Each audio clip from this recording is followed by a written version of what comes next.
I had been married to Clara for 7 years. It was a business arrangement, but she had still gone through the agony of giving birth to our son. Yet, she treated him like a stranger. My only job was to give birth to him, she would say coldly. Anything that happens to him now is none of my concern. No matter how hard our son tried to please her, she remained a wall of ice. Everything changed the day her first love, the man who got away, returned to the country. Clara, who usually stayed out until the early hours of the morning, actually came home early that night. She reached out and pulled our son into her arms, giving him a rare, smiling kiss. My son was both shocked and overjoyed. He looked at me with shy, hopeful eyes. Daddy, what happened? Does she finally like Jamie now? My heart broke as I pulled him into my own arms. No, Jamie, it is because the person she truly loves is back. It is time for you and me to leave. Jamie hung his head, clutching the gold star sticker he had earned at school. He pouted stubbornly. I do not care if she likes me. I only need you, Daddy. His small shoulders were shaking. I knew he was just trying to be brave. I ruffled his soft hair and pulled him closer. Clara Sterling's coldness toward our son was beyond anything I could have imagined. When Jamie was born, she refused to hold him even once. When he was learning to walk and tripped right in front of her, she looked away as if he were invisible. When he first started babbling, he would excitedly cry out, "Mommy! Mommy!" She would simply walk away with a look of disgust.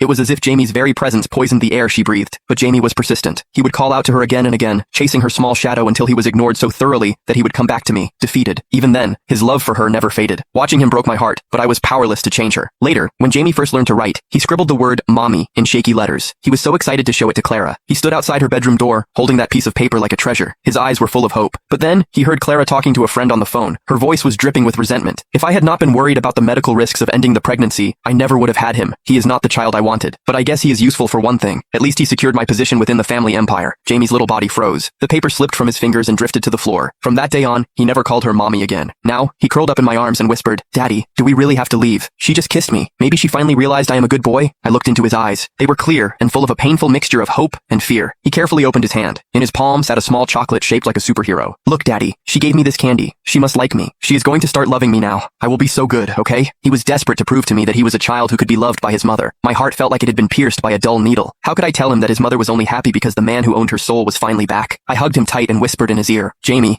the person Clara loves is moving in. She won't be happy if we stay here. Let Daddy take you away, okay?" I knew leaving would be cruel for Jamie. He needed time to adjust and accept the truth. But a quick break was better than a slow, agonizing one. I couldn't let him live in a false dream where he would only get hurt more. Jamie hesitated, his small hand gripping my shirt. "Daddy, my birthday is in 4 days. If she still doesn't like me by then, we can go. Can we please wait? I have never had a birthday with my mom." His voice was as light as a falling feather, but it crashed into my heart with the weight of a mountain. I sighed and finally gave in. "Fine, we will give her a little more time. If she still doesn't love you, we leave for good." I stroked his head, my voice carrying a hidden edge of finality. Years ago, Clara had been desperate to marry a penniless guy named Dante Miller. She had even fought with her family and cut ties with the Sterling name. But the day after she gave up her inheritance, Dante ran off to France with a rich older woman. He didn't even look back. Broken-hearted, Clara crawled back to her family and accepted their arrangement to marry me. As for Jamie, he was the result of one night when she climbed into my bed after drinking too much. Maybe Jamie still had hope, but these 7 years had shown me exactly how cold she could be.